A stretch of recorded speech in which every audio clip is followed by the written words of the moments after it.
I am Faraz Wal, he who is making an impact on thousands of employees in the corporate landscape, and this is my entrepreneurial journey. Before beginning my bachelor's, I came across a book with the title Man's Search for Meaning. This made me fascinated with the human mind and left me yearning for more. This fascination ultimately led me to pursue bachelor's in psychology from Barya University. This was back in 2011 and I graduated in 2015. I was able to gain training workshops experience there and also volunteered at USAID. Now, I was ready to set foot in the corporate world. In September 2015, I joined Ascend Development as a consultant and manager experiential learning, where I professionally managed experiential learning projects among other responsibilities for the likes of Unilever, GSK, and Reckitt. By the end of 2018, I was utterly tired of working for someone else. I wanted to be my own boss. I hated answering to my bosses and facing undue criticism. So, I quit my job at Ascend Development and co-founded my own venture called Art of Travel. It was aimed at creating transformational and activity-rich experiences for corporate employees so that they can retreat in the peacefulness of nature and recharge. Hi, I am the other co-founder of Art of Travel and the significant other of Faraz. My name is Hajra Rosby. I also graduated from Barya University with a bachelor's in psychology. Then I worked as an editor in Dawn newspaper before joining an edtech startup in 2016 called the .am line as an education associate. I worked there for a year but eventually left in 2017. After a few months, I got this amazing opportunity to start my own venture with Faraz, and the rest is history. As good as being your own boss sounds, I do not want to paint a rosy picture. It comes with its own set of challenges and turbulence. We had to raise funding through distant relatives, and I also had some savings from the job salaries. Also, if you have a close relative or significant other as a stakeholder in the venture, the relationship can quickly go south in case something goes wrong. However, having a partner in your startup is also necessary, as it is a long and lonely journey and you need someone who has a different outlook on things to survive in case of crisis. Interestingly, we started attracting foreign people, and more specifically, expatriates. These people were retirees who wanted to see the beautiful side of Pakistan with proper assistance. Our differentiation was giving a complete experience rather than just traveling. For example, we had a system in place that would allow them to mountain climb, obviously for a small height. We had to ensure all safety mechanisms were being followed so people had confidence in us. It was great for 2 years, but then we started getting diminished fulfillment due to monotonous work. And then COVID happened and our main target audience, foreigners, could not travel to Pakistan, which was the ultimate nail in the coffin. We decided to revamp the business in April 2020 based on these reasons and move towards something more fulfilling and promising. I, along with Hajra, founded Catalyst Pakistan under the parent company Art of Travel. Catalyst Global is partnered with Catalyst Pakistan, which delivers and sells team-building products under exclusive license. This venture is based on gamification, experiential learning, and team-building for corporate employees. I firmly believe that gamified experiences are a powerful way to break down barriers and build understanding between people. We aimed at improving workplace engagement through business games, gamified onboardings, L&D trainings, and immersive team-building experiences. Our well-known clients include P&G and Unilever. Our first big success came around the outbreak of COVID, when our startup was founded. We secured K Electric as our early client after a lot of proactive reach out to different hierarchies of management and making it possible. Everything became easier after that as we established ourselves as an authority.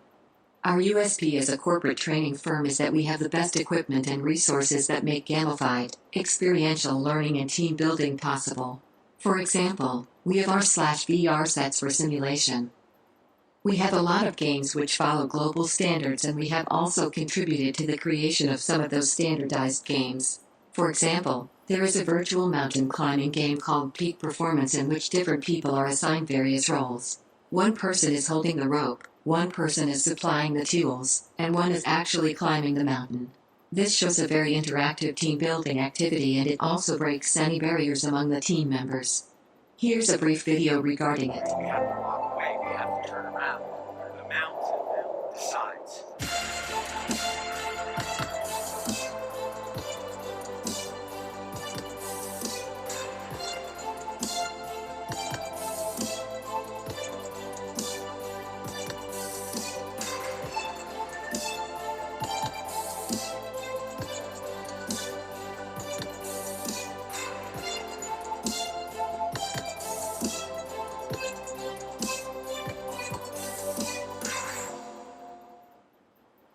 Another type of supply chain management game is called Being Around the World. It provides coffee trading experience from procurement to the end consumer. Here are the learning outcomes of this game.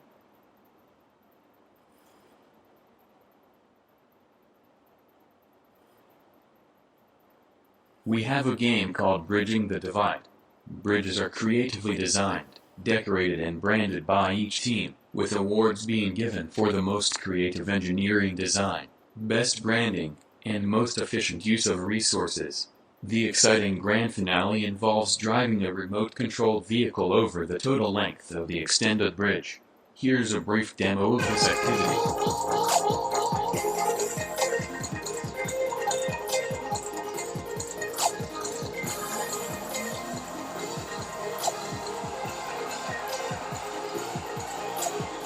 GoTeam GPS is a tablet-based treasure hunt powered by GoTeam. Installed on tablets, the GoTeam app features a unique follow arrow that helps guide teams to their waypoints. Once members arrive at their destination, GPS-triggered challenges are issued to the teams in the form of questions, clues, and pictures that they will work on together to complete. Updates, feedback, and scores are kept in real time as teams progress through their amazing race. Back at home base, each team is monitored and can receive bonus missions at key points in their adventure.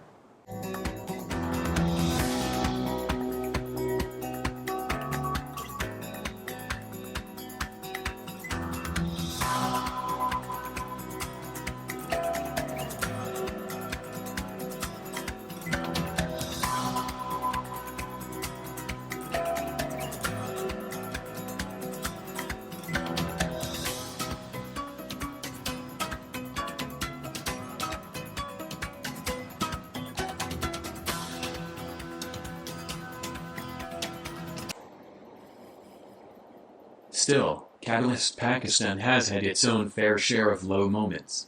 We lost a huge client early on because we refused to provide extra services and add-ons than what were originally agreed upon in the contract. We did not understand the dynamics of Pakistan's corporate world back then. If we had known that it was normal, we would have responded differently. I had also faced embarrassing moments, for example during the presentation. One of our apps crashed in front of the potential clients, resulting in them backing out of the deal. We had academic knowledge and experience, bird in hand, to become experts at helping people form deep personal and professional connections. Savings from Art of Travel earnings were used in Catalyst Pakistan.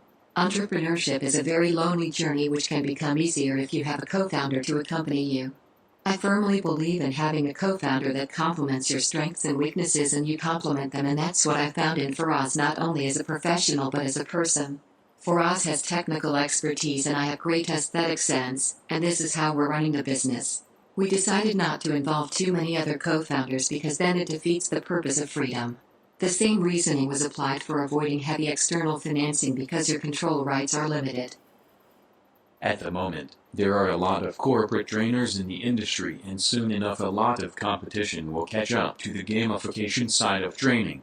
We couldn't have competed with the big players without USP, but given the competitive advantage of entering early on in the gamification space of training, onboarding and team building and the better equipment at our disposal, we have been able to make a name for ourselves. In hindsight, COVID proved to be a blessing as remote work allowed us to conduct virtual sessions and we had less learning curve of adaptation compared to traditional trainers. Pilot in the plane holds true as the sense of ownership and meaningfulness we get from our own venture compared to working in a 9-to-5 job for others is indescribable. The desire for personal control is extreme among us. Now, let's go through our SWOT analysis.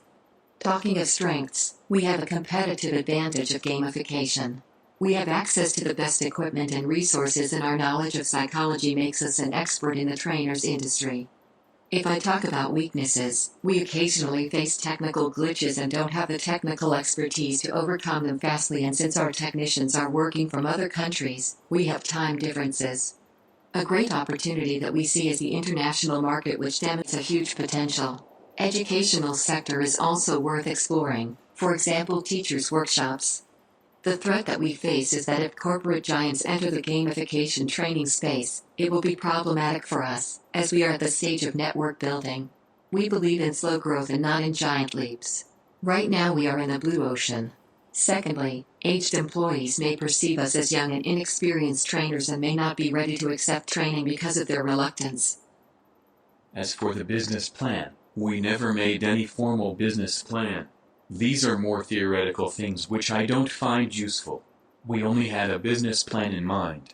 Also, no business plan remains the same as it keeps evolving over time, based on developments in the business and the industry as a whole. We hope you like our business idea. Our advice to aspiring entrepreneurs is to act on your plan rather than overthinking about it. We wish you all the best for your ventures.